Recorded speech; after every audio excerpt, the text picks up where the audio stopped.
J'ai toujours aimé le désert. On s'assoit sur une dune de sable, on ne voit rien, on n'entend rien. Et cependant, quelque chose rayonne en silence. Ces mots d'Antoine de Saint-Exupéry reflètent parfaitement l'ambiance de ce lieu. Nous sommes dans le silence du désert de Kizilkoum, en Ouzbékistan, à 40 km du Turkménistan. Ce désert de Kizilkoum veut dire « sable rouge ». Il s'étend sur à peu près 300 000 km², couvrant une vaste partie du pays, entre les fleuves Sirdaria au nord, Amou-Daria au sud et la mer d'Aral à l'ouest. Ce n'est pas seulement une étendue de sable, il est aussi couvert d'une végétation assez importante.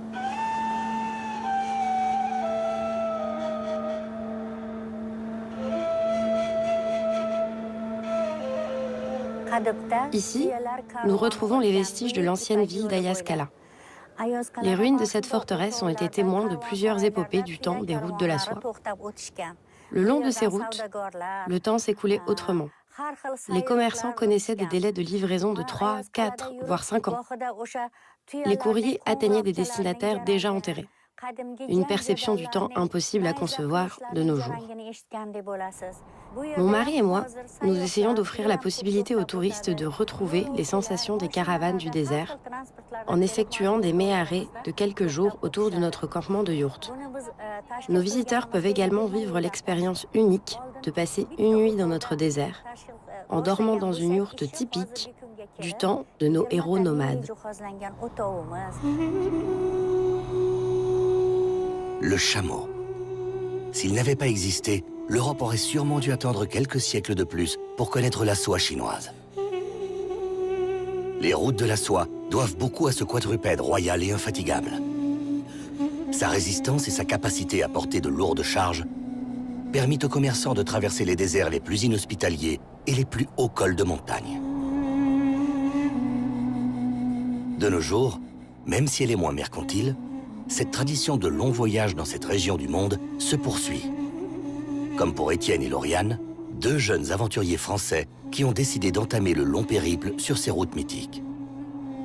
Dans notre voyage nomade qu'on a commencé en Chine et qui nous amènera en Europe en suivant une des routes de la soie, on se retrouve dans ce beau désert qu'on a traversé d'abord en voiture. Ça nous a permis de jauger un peu l'ambiance qui est assez aride, sèche. Et le soleil tapait assez fort aussi en journée. Et puis là, on se retrouve vraiment au cœur de ce désert, à la citadelle d'Ayaskala, où on va essayer de passer une nuit à la Belle Étoile, et parmi les fantômes des rois morts de la citadelle.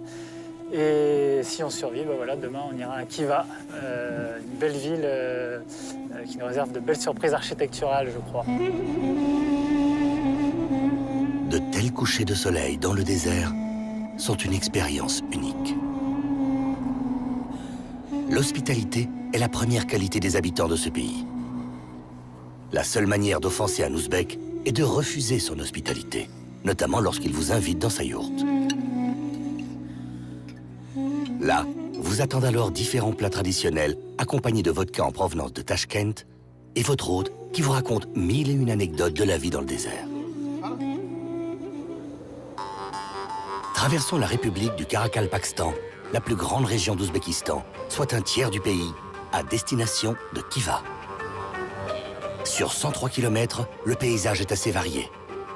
Au début, le sable rouge du désert, et en se rapprochant du fleuve Amou-Daria, plusieurs plantations de coton apparaissent. Ce n'est pas le fruit du hasard. L'Ouzbékistan était le plus grand producteur de coton de l'Union soviétique. Aujourd'hui, il produit encore les 3/4 du coton de l'Asie centrale et reste le 5e producteur mondial.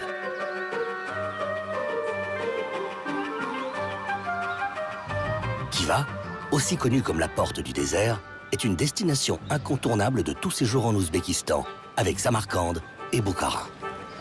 Cette ville a plus de 2500 ans d'histoire.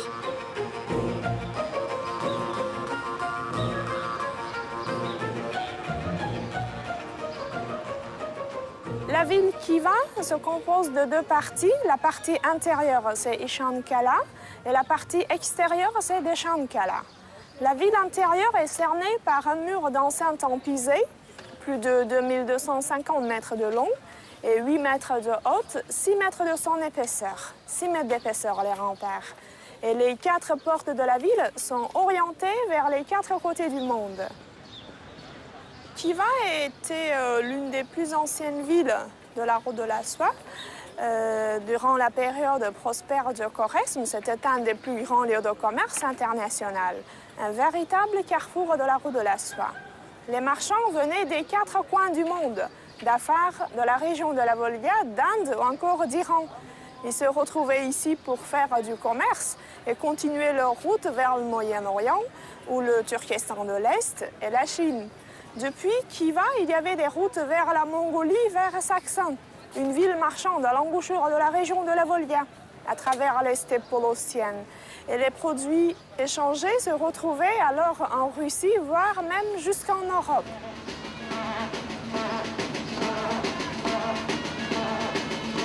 Aujourd'hui, Ishane-Kala est habité par environ 1500 familles, redonnant ainsi vie à ce centre-ville-musée. Tout au long de ces 2 km de ruelles, vous serez surpris par un nombre conséquent de marchands et forcément de touristes.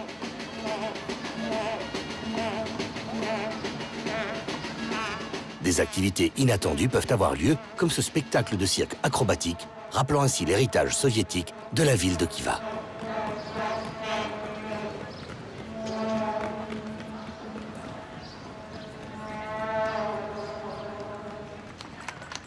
Ishane-Kala recèle aussi des trésors architecturaux. Faisons une halte dans la madrasa Mohammed Amin Khan, une des plus grandes madrasas d'Asie centrale. Cette madrasa a été construite en 1850-1855. Elle se compose de 125 cellules pouvant accueillir 260 élèves. 2 étudiants par cellule. Ils ont fait leurs études ici, ils logeaient là-bas, c'était comme une école internat à l'époque. La madrasa, c'était une école religieuse, école coranique. Les étudiants, ils ont appris le Coran, l'alphabet arabe, la théologie, la philosophie et les mathématiques. L'étude dans la médersa, autrefois, a duré 7 ans. Et Mohammed Amin Khan, en construisant la madrasa, il voulait faire construire un minaret près de lui. Mais sa construction n'est pas finie, c'est le minaret inachevé. Le minaret est tronqué à cause de la mort du roi, les travaux donc étaient arrêtés. Mais il y a beaucoup de légendes sur sa construction. D'après l'une d'elles, l'émir de Boukhara, ayant appris la construction des minarets à Khiva, s'est mis d'accord avec l'architecte pour qu'il construise encore un minaret volumineux à Boukhara. Mais le khan de Khiva était furieux en écoutant cette nouvelle désobligeante. Il a ordonné de jeter du sommet du minaret l'architecte après terminer celui-ci.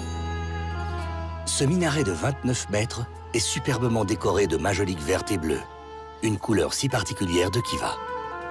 Ce lieu est fermé aux touristes, cependant la madrasa est bien accessible. En fait, elle est devenue depuis 1979 un hôtel plein de charme pouvant accueillir une centaine de touristes. Les chambres de cet hôtel sont les pièces où les élèves habitaient. Les couloirs, tout au long des arcades, créent une atmosphère unique.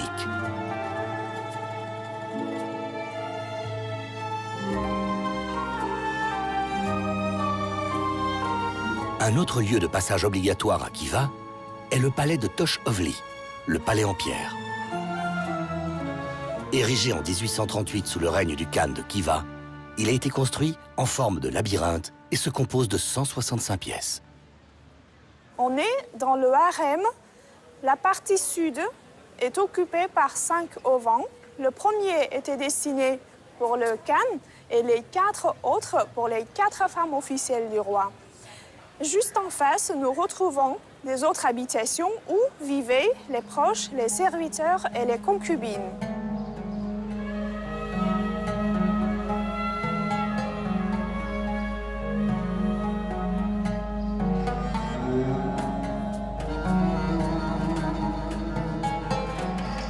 Pour accéder aux différentes salles du palais, la salle d'audience, du trône et le tribunal, il faut parcourir les étroits labyrinthes du harem. L'ensemble de ces salles fut décoré par les meilleurs artisans de l'époque. Et nulle partie de la construction ne semble avoir échappé à leur talent. Grâce à la route de la soie, l'histoire a placé Khiva à l'origine de plusieurs métiers artisanaux. Parmi les métiers qui y ont vu le jour, une place importante revient à l'ébénisterie. Le grand-père de mon père était charpentier. C'est un métier très ancien ici à Khiva. C'est une tradition chez nous. Nous avons toujours beaucoup de travail. Nous faisons des portes, des supports pour le Coran et aussi beaucoup de colonnes qu'on peut même retrouver dans nos mosquées ici à Khiva.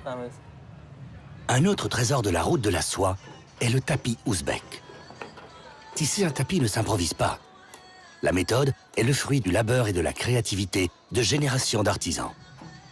Tous les tapis sont fabriqués à la main, un travail exigeant et méticuleux. Mais que se passe-t-il avant de tisser un tapis? Dans nos jours, en Ouzbékistan, il y a des fermiers qui s'occupent de l'élevage de vers à soie et qui va avoir bien sûr chaque année des récoltes comme ça. Et après le cocon, c'est la partie de filage. La soie devient comme ça.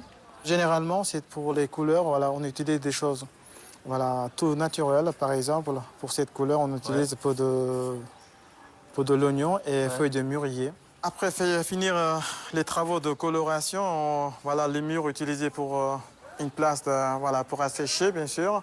On jetait partout. Il était couvert, les murs entièrement.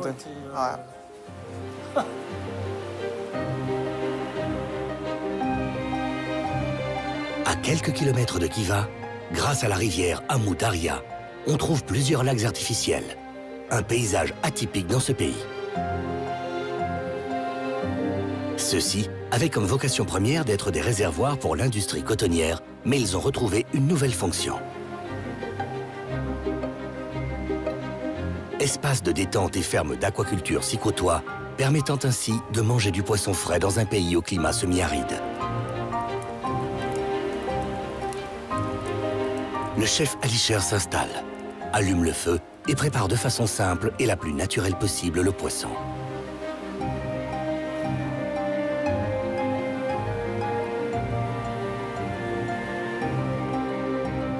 À peine servi, tout le monde passe à table. L'hospitalité ouzbek n'est décidément pas un vain mot.